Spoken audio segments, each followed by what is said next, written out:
ஊடகவியலாளர்களுக்கு சிறை தண்டனை மற்றும் அபராதம் விதிக்கக்கூடிய புதிய சட்டங்களை கொண்டு வருவதற்கான வசதிகளை ஏற்படுத்தும் ஆவணம் ஒன்று தயாரிக்கப்பட்டு வருவது குறித்து தமக்கு தெரியாது என அமைச்சர்கள் சிலர் இன்று கூறினர்.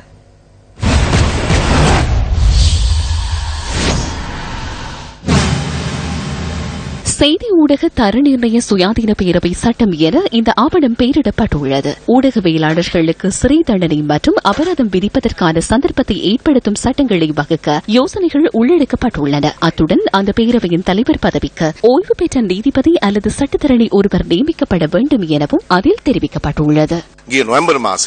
கடந்த நவம்பர் மாதம் கூட்டமைப்பின் உபக்குழுக்களினால் தயாரிக்கப்பட்ட சட்டம் மூலம் அமைச்சரவை அனுமதிக்கு சமர்ப்பிக்கப்பட்டுள்ளது. அமைச்சரவை கலந்துரையாடலின் போது இது அறிவிக்கப்பட்டது. மக்களின் கருத்துக்களை கேட்பதற்கு அனுமதி வழங்கப்பட்டது. இல்லை, நான் இது தொடர்பில் அறிந்திருக்கவில்லை. அது நடைபெறும் என்று நான் நினைக்கவில்லை. ஊடகவியலாளர்களுக்கு அவ்வாறு தடை விதிப்பதற்கு அரசாங்கத்திற்கு எந்த ஒரு எதிர்பார்ப்பும் கிடையாது. எந்த ஒரு சந்தர்ப்பத்திலும் ஊடக நிறுவனங்களை ஒடுக்குவதற்கு நாங்கள் முயற்சிகளை மேற்கொள்ளவில்லை என்பதனை தெளிவாகவும் பொறுப்புடனும் கூற விரும்புகிறேன். அவ்வாறான எண்ணங்களும் கிடையாது. அவ்வாறு எண்ணம் காணப்பட்டாலும் அதற்கு நாங்கள் பக்கசார்பாக இருக்க மாட்டோம். அவ்வாறான சட்டமூலத்தை கொண்டு வருவதற்கு இதுவரையும் நடவடிக்கை எடுக்கப்படவில்லை. இல்லை, அப்படியான ஒரு கலந்துரையாடல் நடத்தப்படவில்லை. அனைத்து கருத்துக்களும் உண்மையாகுவதும் இல்லை. ஊடகத்துறையில் பெருமதி வாய்ந்த விடயம்தான் ஊடகவியலாளர்களின் சுதந்திரம் என்பதை நினைவில் வைத்துக் கொள்ளுங்கள். சுதந்திரமாக கருத்துக்களை வெளியிடுவதற்கும் தங்களுக்கு தேவையானதை கூறவும் எழுதவும் காண்பிக்கவும் அவர்களுக்கு உரிமை உள்ளது. அதனை யாரும் தூண்டுவதற்கு செல்வதில்லை. இதேவேளை ஊடகவியலாளர்களின் ஒழுக்கம் தொடர்பில் அல்லது அதனுடன் தொடர்புடைய குழு ஒன்றை நியமித்தல் குறித்து தான் எந்த ஒரு கலந்துரையாடலிலும் ஈடுபடவில்லை என இலங்கை தொழிற்சங்க ஊடகவியலாளர்கள் சங்கத்தின் தலைவர் லசந்த ருகுனுகி தெரிவித்துள்ளார். லசந்த ருகுனுகி இந்த கலந்துரையாடலில் கலந்து கொண்டு எழுந்து சென்றதாக கடந்த அமைச்சரவை தீர்மானங்களை அறிவிக்கும் ஊடகவியலாளர் சந்திப்பின் போது அரசாங்க தகவல் திணைக்களத்தின் பணிப்பாளர் நாயகம் கலாநிதி ரங்க கலன்சூரிய குறிப்பிட்டுள்ளார். 2016 ஆண்டு ஜூலை மாதம் நடைபெற்ற கலந்துரையாடலில் கலந்து கொண்ட போதிலும் தமது சங்கத்தின் பேரில் வருகை தந்திருந்த போலீஸ் சங்கம் ஒன்று இந்த கலந்துரையாடலுக்காக அழைக்கப்பட்டிருந்ததன் காரணமாகவே இடைநடுவே எழும்பி சென்றதாகவும் அதன் பின்னர் எவ்வாறான விடயங்கள் கலந்துரையாடப்பட்டது என்பது தொடர்பில் தான் அறிந்திருக்கவில்லை எனவும் லசந்த ருகுனுகி தெரிவித்துள்ளார். இந்த கலந்துரையாடலுக்கு தமது சங்கத்தை பிரதிநிதித்துவப்படுத்தியதாக தெரிவிக்கப்படுவது அரசாங்க தகவல் திணைக்களத்தின் பணிப்பாளர் நாயகத்தின் பெயரில் சில அரசியல் வர்த்தகர்களின் மறைக்கப்பட்ட ஒழுங்கு பத்திரத்தினூடாக செயற்படுவது என லசந்த ருகுனுகி விடுத்துள்ள அறிக்கையில் தெரிவிக்கப்பட்டுள்ளது. இந்த பின்னணியில் எதிர்காலத்தில் அவர்களினால் ஏற்பாடு செய்யப்படும் கலந்துரையாடல்களில் கலந்து கொள்வதா இல்லையா என்ற கேள்வி எழுந்துள்ளதாக இலங்கை தொழிற்சங்க ஊடகவியலாளர்கள் சங்கத்தின் தலைவர் மேலும் சுட்டிக்காட்டியுள்ளார். இதேவேளை இந்த ஆவணம் தொடர்பில் அடுத்த கட்ட நடவடிக்கைகளை மேற்கொள்ளும் டோபி மெண்டல் என்று அழைக்கப்படும் வெளிநாட்டு அரசு சார்பற்ற அமைப்பை பிரதிநிதித்துவப்படுத்தும் நபர் தனது தலையீடு தொடர்பில் தெளிவுபடுத்தியுள்ளார். இந்த நடவடிக்கைகள் குழு ஒன்றினால் முன்னெடுக்கப்படுகின்றன. இந்த குழுவை அரசாங்கத்தின் சார்பில் ரங்க கலன்சூரியவே ஸ்தாபித்தார். பின்னர் 5 அடங்கிய குழுவின் ஊடக சுதந்திரமாக இந்த குழு செயற்பட்டது. இந்த ஆவணத்தை சட்டமூலமாக்குவதற்கு இதுவரை எந்த ஒரு சந்தர்ப்பத்திலும் என்னால் நடவடிக்கைகள் முன்னெடுக்கப்படவில்லை. உள்நாட்டு குழு ஒன்றே இதனை சட்டமூலமாக்கியது.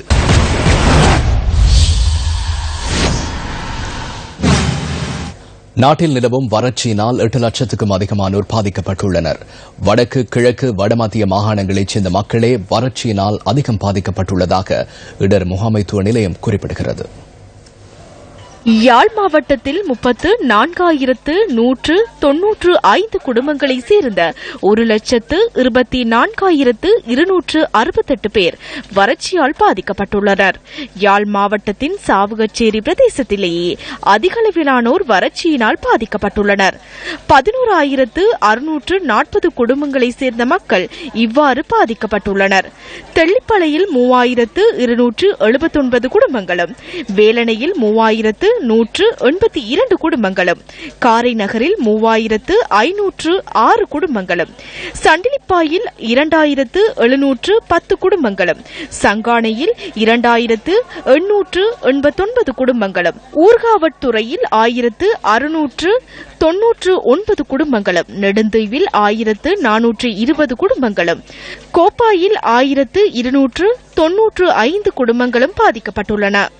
அத்துடன் உடுவில், நல்லூர், பருத்தித்துறை, மருதங்கணி, கரவெட்டி, யாழ்ப்பாணம் ஆகிய பகுதிகளும் வறட்சியினால் பாதிக்கப்பட்டுள்ளன. இதேவேளை பாதிக்கப்பட்டுள்ள மக்களுக்கான குடிநீர் மாவட்ட செயலகத்தின் ஊடாக விநியோகிக்கப்படுகின்றது. 12,233 குடும்பங்களை சேர்ந்த 40,739 பேருக்கான குடிநீர் இவ்வாறு விநியோகிக்கப்படுகின்றது. சரியான வறட்சி காரணமாக குடிக்கிறதுக்கு நல்ல தண்ணிக்கு என்ன ஒரு 15 நாள் போச்சுன்னா தண்ணி இல்லாம போடும். ஆனா நல்ல தண்ணி இல்லை, எல்லாம் காவி தண்ணி. நாங்கள் விவசாயத்தை நாம் நம்பியிருக்கும் தோட்டங்கள், கேணி, குளத்திலும் தண்ணி வட்டி கொண்டே வருகிறது. அதுபடியாக நாங்கள் பெரும் கஷ்டத்தை நோக்கி வறட்சியால் பாதிக்கப்பட்டதாலே எங்கன்ற ஒவ்வொரு வீட்டு கிணறுகளும் தண்ணி வற்றி மஞ்சள் ரமா அடிக்கின்றதால குடி தண்ணி இருக்கு. நாங்கள் இவ்வளவு தூரத்துக்கு அங்கால போய் பொது கிணறுலே இப்போ எடுத்து கொண்டு இருக்கிறோம் தண்ணி.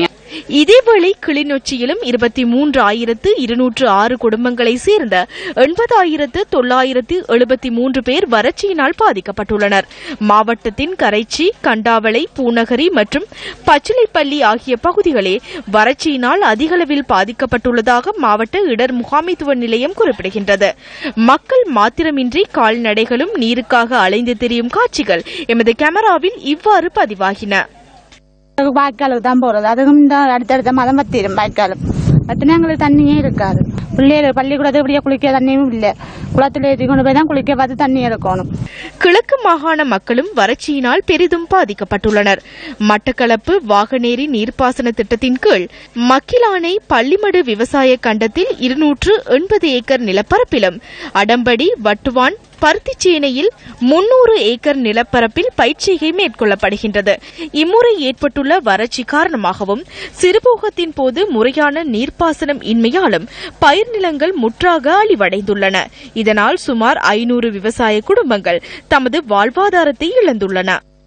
எங்களுடைய நெச்சையை பாதுகாத்து தரும்படியும் ஏற்கனவே அழிவுற்று கைவிடப்பட்ட காணிகளுக்கு நஷ்டஈடை பெற்று தருமாறும் அன்பை வேண்டிக் கொள்கிறோம். மாறி போவோம், அழிஞ்சு போயிடுச்சு. கால போவும் எங்கட இருந்த இது எங்கட வயல் எல்லாமே ஈடுல இருக்கும். இந்த வழி சிறுபோகத்தில் தண்ணீர் இல்லாமலும் இந்த வயல் நாசமாக்கப்படுறதை நாங்கள் பார்க்கிறோம். விவசாயிகளாக இருக்கிற எங்களுக்கு மிகவும் பிரச்சனையா இருக்குது. தண்ணி சரியான முறையில் பிரித்து வழங்கப்படாதான் இதுக்கு மிக முக்கியமான காரணம். வைத்தியசாலைகள் நிரம்பி வழிகின்றன. நோயாளர்களின் எண்ணிக்கை நாளுக்கு நாள் அதிகரிக்கின்றது. உயிரிழப்புகளும் அதிகரித்து செல்கின்றன. டெங்குவை அடையாளம் காணுங்கள். காய்ச்சல், மூட்டுவலி, தசைவலி, கடுமையான தலைவலி, வாந்தி. டெங்குவிலிருந்து பாதுகாத்துக் கொள்ளுங்கள். நுளம்பு வலை, நுளம்பு கடியிலிருந்து பாதுகாக்கும் தைல வகைகளை பயன்படுத்துங்கள். நுளம்புகள் அதிகமுள்ள இடத்திலிருந்து விலகியிருங்கள். நுளம்பு பெருகும் இடங்களை தேடி அழியுங்கள். உடனடி வைத்திய ஆலோசனைகளை பெறுங்கள். குறைநிரப்பு பிரேரணை மீதான விவாதத்தில் தெரிவிக்கப்பட்ட கருத்துக்கள் அடுத்து. இன்று கோப்பாப்புலவு மக்கள் தங்களது சொந்த காணி நிலங்களை வேண்டி நடத்துகின்ற போராட்டத்தில் சிங்கள சகோதரர்களும் பங்கேற்கின்றார்கள். காணாமல் போன தமது உறவுகளை கண்டறிவதற்காக எமது மக்கள் கிளிநொச்சியிலே மேற்கொண்டு வருகின்ற அறவழி போராட்டத்தில் தங்களது உறவுகள் காணாமல் போன சிங்கள சகோதரிகளும் பங்கெடுத்து வருகின்றார்கள். முள்ளிவாய்க்கால் பகுதியில் இறுதியாக நடைபெற்ற உயிரிழந்த உறவுகளுக்காக நிறைவேந்தும் நிகழ்வில் ஒரு பௌத்த தேரர் மனிதநேயத்துடன் கலந்து கொள்கின்றார். இது மிகவும் வரவேற்கத்தக்கதொரு மாற்றமாகவே தெரிகின்றது. 95 விதமான முஸ்லிம்கள் வட மாகாணத்தில் நூற்றாண்டுகளாக வாழ்ந்த முஸ்லிம் சமூகம் இன்று அவர்களுடைய வேலை வாய்ப்பை பெறுவதற்கு கூட முடியாமல் இருக்கின்றார்கள். மட்டக்களப்பு தளவாய் விக்னேஸ்வரா வித்தியாலயத்திற்கு சொந்தமான காணியை பிரிதொரு சாரார் கையகப்படுத்துவதற்கு எதிர்ப்பு தெரிவித்து ஆர்ப்பாட்டம் முன்னெடுக்கப்பட்டுள்ளது. இன்று காலை 9:30 தொடக்கம் 11 மணி வரை மாணவர்கள் ஆர்ப்பாட்டத்தில் ஈடுபட்டதாக எமது செய்தியாளர் குறிப்பிட்டார். பாடசாலையின் விளையாட்டு மைதானத்திற்கு சொந்தமான காணியில் வெளியாட்கள் அத்துமீறி வேலியிட்டுள்ளதாக மாணவர்கள் குறிப்பிடுகின்றனர். இந்த ஆர்ப்பாட்டத்தில் பொதுமக்கள் மற்றும் பாடசாலை மாணவர்கள் கலந்து கொண்டிருந்தனர்.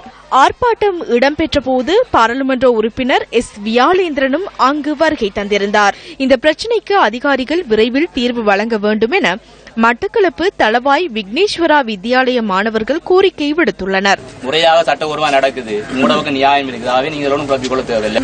காணி இதே மாதிரி தான் கூடிய ஒரு பிரச்சனை நடந்துதான் அந்த இப்ப திருப்பி கட்ட போட்டு அடப்படுது. இது அரசாணி இது அடையாளப்படுத்தப்பட்டிருக்கு. ஆகவே இது சட்டத்துக்கு 100% முரணானது. 2017-8-4 அதுக்கு முன்னர் இந்த காணியை விட்டு வெளியேறும். அப்படி வெளியேறாவிட்டால் அவருடைய இந்த வேலிகள் அகற்றப்படும். ஆண்டு காலமாக நாங்க படிச்சு எங்க அம்மா அப்பா படிச்ச காலம் இருந்து எங்கட ஸ்கூலுக்கு தான் சொந்தமா இருந்தது. இப்ப எங்கே கிடந்த ஒருவன் மௌலானாட அண்ணனாமன் சொல்லி புகாரியாமன் சொல்லி அவன் குறுக்கால வேலியை போட்டு நிறைய பிரச்சனைகள் படுத்துறான். எங்களுடைய மைதானம் இது 1938ஆம் ஆண்டிலிருந்து இந்த பாடசாலை மைதானம் இருக்கின்றது. உங்களுக்கு மீட்டு தரணும். இது தனியார் காணியை இது அரசாங்க காணி பாடசாலைக்கு சொந்தமானது. சிங்கள மண் இந்த பிரிவில் எல்லா இனமும் வாழ்ந்த இடம் தான் இது. இன்றைக்கு இந்த பிரச்சனை இவங்க அத்துமீறி காணி அடைக்கிறது. மாணவர்கள் ஒரு துன்பமான நிலைக்குள்ள அரசாங்கம் தள்ளிவிடாதபடி அந்த காணி 8 மாச நாளாம் தேதிக்குள்ள அந்த மாணவர்களுக்கு மீட்டு கொடுக்குமாறு நாங்க மிக தாழ்மையோட அரசு அதிகாரிகிட்ட கேட்டுக்கொள்றோம். காணி சீர்திருத்த ஆணைக்குழுவின் மட்டக்களப்பு மாவட்ட பணிப்பாளர் நேசகுமார் விமல்ராஜ் மீது துப்பாக்கி பிரயோகம் மேற்கொள்ளப்பட்டது.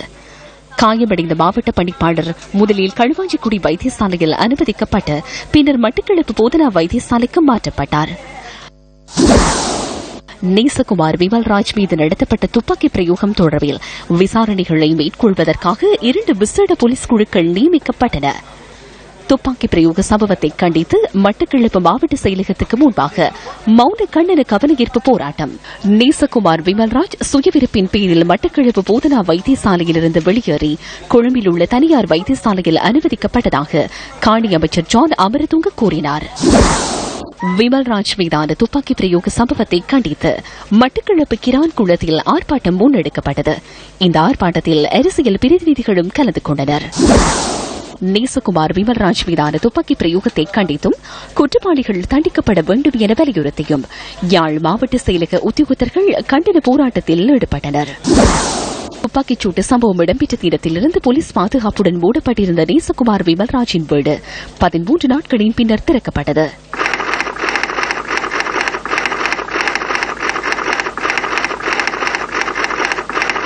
இன்றுடன் 135 நாட்கள் கடந்தும் இதுவரை எவரும் கைது செய்யப்படவில்லை. இதுவரை சுடப்பட்டு இதுவரை 133 நாட்கள் ஆகிறது. ஆனால் இதுவரையில் இவர் சுடப்பட்டவர் கைது செய்யப்படாமல் இருப்பது காரணம் என்ன? நல்லாட்சி நடக்கிறது என்று சொல்லுகிறார்கள். இவரோட உயர் அதிகாரி, ஒரு அரசாங்க உயர் அதிகாரி, இவரை சுடப்பட்ட இவ்வளவு நாட்களை கைது செய்யப்படாமல் மர்மம் என்ன? என்ன காரணம் இது?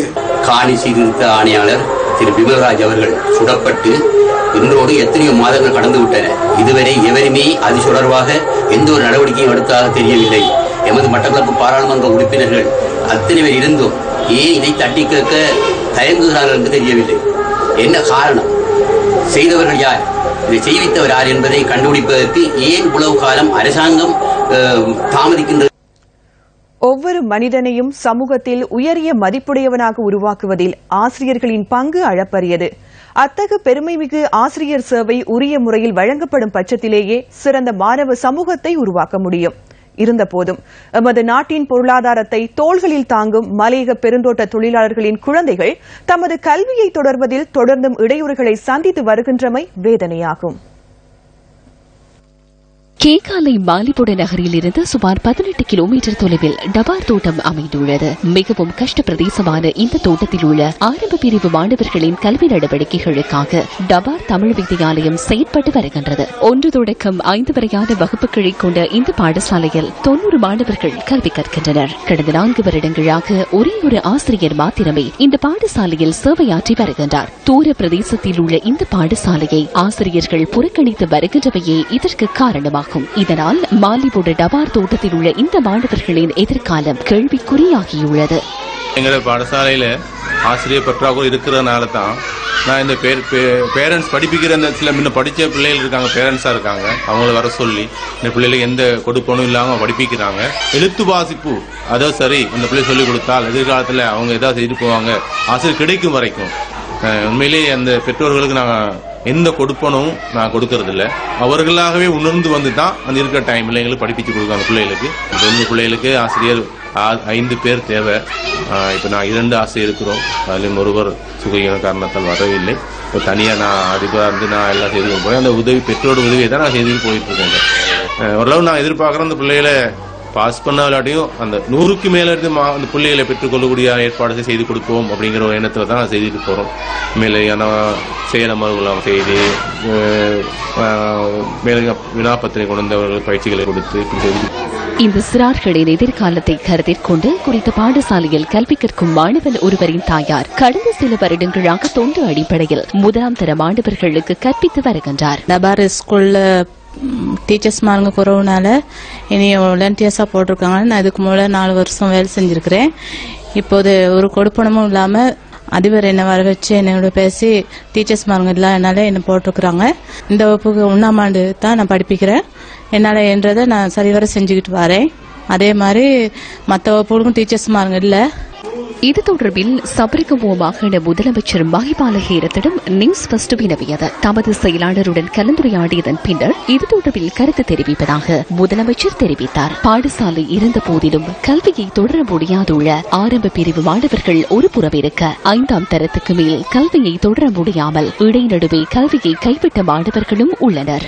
வறுமை மற்றும் உரிய பஸ் சேவை இல்லாத காரணங்களினால் நகர்ப்புறங்களுக்கு சென்று தமது கல்வியை தொடர முடியாத நிலை டபார் தோட்ட மாணவர்களுக்கு ஏற்பட்டுள்ளது. பெருந்தோட்டத்தில் உள்ள மாணவர்கள் பல்லித்த சாப்தங்களாக தமது கல்வியை முறையாக தொடர முடியாதுள்ளனர். இந்த மாணவர்களின் எதிர்காலம் தொடர்பில் இனியேனும் கரிசனை காட்டப்படுமா? கிளிநொச்சியில் இன்று நடைபெற்ற புத்தக வெளியீட்டு நிகழ்வு ஒன்றில் கலந்து கொண்ட தமிழ் தேசிய மக்கள் முன்னணியின் தலைவர் கஜேந்திரகுமார் பொன்னம்பலம் புதிய அரசியலமைப்பு திருத்தம் தொடர்பில் கருத்து வெளியிட்டார். ஒரு புதிய அரசியலமைப்பு இந்த நாட்டுக்கு கொண்டு வர இருப்பதாக நாங்கள் அனைவரும் அறிவோம். அந்த அரசியலமைப்பு ஒரு ஒற்றையாட்சி அரசியலமைப்பு. அதில் மிக தெளிவாக இருக்கிறது. நமக்கு ஒரு சிலர் கூறுகிறார்கள் தமிழிலே ஒற்றையாட்சி என்ற வார்த்தை தவிர்க்கப்பட்டிருக்கின்றது. யூனிட்டரி ஸ்டேட் ஒற்றையாட்சிக்கு வார்த்தை ஆங்கிலத்தில் இருக்கக்கூடிய வார்த்தை யூனிட்டரி ஸ்டேட். இந்த 2 வார்த்தைகளும் தமிழ் வரவிலையும் ஆங்கில வரவிலையும் தவிர்க்கப்பட்டிருக்கின்றது. இந்த 2 தமிழ் ஆங்கில வரவிலே பாதிக்கப்பட போகின்ற வார்த்தை ஒரு ஐக்கியத்தை வலியுறுத்துகின்ற வார்த்தைகளாக தான் அமையும். ஆகவே அது ஒரு மிகப்பெரிய முன்னேற்றம் என்று கூறப்படுகின்றது. சிங்களத்திலே ஏக்கிய ராஜ்யம் என்ற வார்த்தை பிரயோகம் பாதிக்கப்படும். சட்டத்திலே இந்த வார்த்தைகளுக்கு ஆழமான கருத்து இருக்கின்றன. ஆகவே ஏக்கிய ராஜ்யம் என்ற வார்த்தை ஒற்றை ஆட்சியை தான் கொடுக்கின்றது. அதில் நாங்கள் மிக தெளிவாக இருக்க வேண்டும்.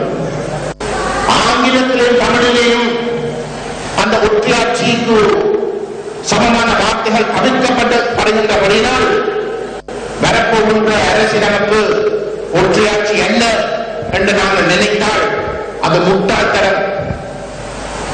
ஏனென்றால் நீங்கள் ஒவ்வொரு சட்டத்தை நீங்கள் எடுத்து பார்த்தால் இலங்கையில் இதுவரைக்கும் நிறைவேற்றப்பட்ட எந்த ஒரு சட்டத்தை இல்லாட்டி அரசியலமைப்பையும் நீங்கள் எடுத்து பார்த்தால் இறுதியிலே கடைசியில ஒரு மிக முக்கியமான பந்தி இருக்கும். அதாவது சிங்கள வரவுக்கும் தமிழ் வரவுக்கும் ஆங்கில வரவுக்கும் இடையிலே கருத்து வேறுபாடுகள் இருந்தால் சிங்கள வரவு மட்டும்தான் ஏற்றுக்கொள்ளப்படும் என்று மிக தெளிவாக பதிவு செய்யப்பட்டிருக்கின்றது. அது வரப்போகின்ற அரசியலமைப்பிலையும் பதிவு செய்யப்படும். ஆகவே தமிழிலேயும் ஆங்கிலத்திலும் நாங்கள் விரும்பின அத்தனையும் எழுதப்பட்டிருந்தாலும் கூட சட்டத்தை பொறுத்தவரையிலே சிங்களத்தில் எழுதப்பட்டிருக்கின்றது மட்டும்தான் பெருமதியானது. உமா ஓயா திட்டத்துக்காக உரிய இயந்திரம் பயன்படுத்தப்படவில்லை என்பது உறுதியாகியுள்ளதாக அமைச்சர் மஹிந்த அமரவீர தெரிவித்துள்ளார். இந்த திட்டத்தினை நிர்மாணிக்கும் நிறுவனம் குறித்து பிரச்சினை இருப்பதாக கொழும்பில் இன்று நடைபெற்ற ஊடகவியலாளர் சந்திப்பில் அவர் தெரிவித்தார். යන්ත්‍ර යොදා තමයි මේ இரண்டு பக்கங்களும் இயந்திரங்களை பயன்படுத்தியே இந்த அகழ்வு நடவடிக்கை முன்னெடுக்கப்படுகின்றது. நாங்கள் விரைவாக நடைமுறைக்கு வரும் வகையில் தற்போது ஒரு இயந்திரத்தின் செயற்பாடுகளை நிறுத்தியுள்ளோம். மற்றைய இயந்திரம் இன்னும் சில நாட்களுக்குள் நிறுத்தப்படும். அபாயகரமான இடத்தில் முன்னோக்கி செல்லும் போது அவ்விடத்தில் அதனை நிறுத்தி இந்த சகல நடவடிக்கைகளையும் சரிப்படுத்திய பின்னரே நாம் செயற்படுவதற்கு எதிர்பார்க்கிறோம். ஜனாதிபதியின் வேண்டுகோளுக்கிணங்க சுவிட்சர்லாந்திலிருந்து வருகை தந்த விசேட குழு இது தொடர்பில் பரிசோதனை நடத்தியது. இந்த இயந்திரத்தை நவீனமயப்படுத்துமாறு அவர்கள் தான் பரிந்துரைத்தனர். அதாவது இந்த இயந்திரம் அகழ்வு பணிகளில் ஈடுபடும் போதே இங்கு சீல் வைக்கப்படும். இந்த மாதம் 18ஆம் தேதி அளவில் நவீனமயப்படுத்துவதற்கு தேவையான உபகரணங்களை இலங்கைக்கு கொண்டு வர உள்ளோம். இம்மாதம் 31ஆம் தேதி அளவில் நோர்வேயின் உலகத்தரம் வாய்ந்த நிபுணர் குழு இலங்கைக்கு வருகை தர உள்ளது என எமக்கு தற்போதைக்கு அறிவிக்கப்பட்டுள்ளது. இங்கு பரிசோதனைகளை நடத்தவும் எமக்கு தேவையான பரிந்துரைகளை வழங்கவுமே அவர்கள் இங்கு வருகின்றார்கள். அந்த அணி ஆகஸ்ட் 15ஆம் தேதி அளவில் இது தொடர்பிலான அறிக்கை ஒன்றை எமக்கு தரும் என நாம் எதிர்பார்க்கின்றோம். எமக்கு தெரிந்த வகையில் எமக்கு கிடைத்த தகவல்களின் பிரகாரம் இதனை விட ஆழமான இயற்கை அறிக்கை ஒன்றை தயாரித்திருக்க வேண்டும் என்றே நினைக்க தோணுகின்றது. இந்த நடவடிக்கைகளுக்கு உரிய வகையிலான இயந்திரங்கள் பயன்படுத்தப்பட்டது என்று எம்மால் எண்ண முடியாது. விசேட நிபுணத்துவம் வழங்கப்படவில்லை. இலங்கையில் தற்போதைக்குள்ள நிபுணத்துவர்கள் இது தொடர்பாக கூறும் கருத்துக்களுக்கு அமைவாக இவ்வாறான நடவடிக்கைகள் பாலைவன பிரதேசங்களுக்கே சரியானவை. அதேபோன்று ஃபராவ் எனும் இந்த நிறுவனம் தொடர்பாக பிரச்சினையுள்ளது. இது அவர்களின் முதலாவது செயற்திட்டம். இது தொடர்பாக ஆராய்ந்து வருகின்றோம். எமக்கு தற்போதைக்கு கிடைத்த தகவல்களின் பிரகாரம் அவர்கள் தற்சமயம் வேறு நடவடிக்கையிலேயே ஈடுபட்டிருக்கின்றனர். நியூஸ் ஃபர்ஸ்டின் பிரதான செய்திகள் தொடர்கின்றன. சாட்சியாளர் ஒருவர் ஜனாதிபதி ஆணைக்குழு முன்னிலையில் சாட்சியம் அளிப்பதற்கு முன்னர் தொலைபேசியில் கலந்துரையாடுவது தொடர்பில் காணப்படும் சட்ட நடைமுறைகளை விளக்குமாறு முறைகள் கொடுக்கல் வாங்கல் தொடர்பில் விசாரணை செய்யும் ஜனாதிபதி ஆணைக்குழு சட்டமாதிபர் திணைக்களத்திடம் கோரியுள்ளது. கடந்த வாரம் பானேஷியா வங்கி கூட்டு நிறுவனம் இடைத்தரகர் நிறுவனமாக முருகல் சந்தையில் செயற்பட்டது தொடர்பில் நியூஸ் ஃபர்ஸ்ட் வெளியிட்ட செய்தியை அடுத்து அந்த நிறுவனத்தின் பிரதி பொது முகாமையாளர் ரிச்சர்ட் அருண பெனடிக் டயஸ் தனது நட்பெயர் தொடர்பில் பிரச்சினை எழுந்துள்ளதாக இன்று ஜனாதிபதி விசாரணை ஆணைக்குழு முன்னிலையில் தெரியப்படுத்தினார். குறித்த செய்தி வெளியிடப்பட்டதன் பின்னர் ஜூன் மாதம் 30ஆம் தேதி பெர்பச்சுவல் ட்ரெஷரிஸ் நிறுவனத்தின் அர்ஜுன் அலோசியஸ் தொலைபேசியில் அழைத்து தன்னை சந்திப்பது அவசியம் என சில சந்தர்ப்பங்களில் கேட்டுக் கொண்டதாக டயஸ் குறிப்பிட்டுள்ளார். அலோசியஸை சந்தித்து ஏற்பட்டுள்ள நிலை தொடர்பில் தான் அதிருப்தியை வெளியிட்டுள்ளதாக சாட்சியாளர் தெரிவித்துள்ளார். தான் பானேஷியா வங்கியிலிருந்து வெளியேறுவதற்கு நேரிட்டால் பெர்பச்சுவல் ட்ரெஷரிஸ் நிறுவனம் தொழில் வாய்ப்பினை வழங்குவதற்கு தயார் என அலோசியஸ் தெரிவித்ததாக இதன்போது சாட்சியாளர் குறிப்பிட்டுள்ளார். அலோசியஸை சந்தித்தது ஏன் என சாட்சியாளரிடம் ஆணைக்குழு வினவிய போது முன்னாள் தலைவர் நிமல் பெரேரா அலோசியஸிடம் ஏதும் தெரிவித்திருந்தாரா என்பது தொடர்பில் அறிந்து கொள்வதற்கான தேவை தனக்கு இருந்ததாக சாட்சியாளர் கூறியுள்ளார். இதன்போது தடுமாறக்கூடிய சில தகவல்கள் இருந்ததாக டயஸ் அறிவித்திருந்தார். அந்த 2 வாரங்கள் தனக்கு முக்கியமான ஒரு காலப்பகுதி எனவும் அந்த காலப்பகுதிக்குள் தமது உதவி தேவைப்படுவதாகவும் அலோசியஸ் தன்னிடம் கூறியதாகவும் சாட்சியாளர் குறிப்பிட்டுள்ளார். பின்னர் சில தினங்களுக்குள் அலோசியஸ் தொலைபேசி அழைப்புகளை மேற்கொண்டிருந்த போதிலும் அதற்கு தான் பதில் வழங்கவில்லை என சாட்சியாளர் ஆணைக்குழு முன்னிலையில் கூறியிருந்தார். 22வது ஆசிய மெய் வல்லுநர் போட்டிகளில் இலங்கைக்கு மற்றொரு பதக்கத்தை வெல்வதற்கான வாய்ப்பு கிட்டியுள்ளது.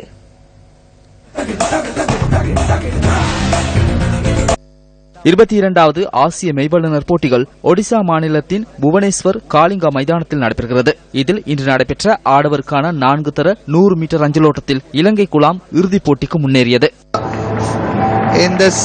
இதேவேளை ஆடவருக்கான 100 மீட்டர் போட்டியில் இலங்கையின் நம்பிக்கைக்குரிய வீரரான இமாஷ ஏஷான் தோல்வியடைந்தார். அரையிறுதிப் போட்டியில் அவர் 10.5 செகண்ட்களில் போட்டியை கடந்து 4ஆம் இடத்தை பெற்றார். அத்துடன் ஆடவருக்கான 100 மீட்டர் ஓட்டத்தில் 3வது போட்டியில் பங்கேற்ற வினோத் சுரஞ்சய போட்டியை அவர் 10.4 செகண்ட்களில் பூர்த்தி செய்தார். இத்துடன் இரவு நியூஸ் ஃபர்ஸ்டின் பிரதான செய்தி அறிக்கை நிறைவு பெறுகிறது. நமது அடுத்த பிரதான செய்தியினை 10:45க்கு எதிர்பாருங்கள். வணக்கம். வணக்கம்.